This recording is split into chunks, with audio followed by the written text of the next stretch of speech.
Oui, alors la thématique l'empathie ou l'expérience de l'autre, c'est donc Elsa Frances, qui est la directrice de la Biennale, après un travail un peu collectif et c'est toujours un peu compliqué comment arrive ce thème-là. Puis on préfère garder de la magie, on ne dit pas comment, comment on trouve ces thèmes, mais en tout cas ça résonne au moins par rapport à deux choses. La première par rapport à des courants qu'on sent de philosophes, d'économistes à l'échelle internationale, qui reposent quand même la question de nos sociétés actuelles, c'est-à-dire la dématérialisation, la financiarisation de nos économies, c'est-à-dire le fait qu'on a l'impression que finalement il n'y a plus d'humain dans tout ça. Et un certain nombre d'économistes et de philosophes, comme Jeremy Rifkin qui fera la conférence d'ouverture de la Biennale, c'est de se dire mais est-ce qu'on n'est pas à l'aube en fait d'une troisième révolution industrielle et qui mettrait l'humain, qui remettrait l'humain en fait au centre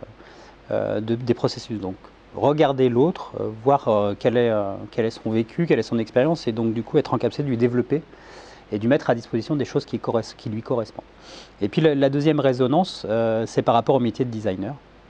C'est-à-dire ce qu'on défend à Saint-Étienne, c'est que le design, c'est pas uniquement le beau,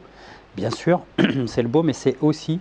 la capacité d'analyser les usages, les pratiques et de proposer des dispositifs, alors ça peut être des produits, des services ou des organisations,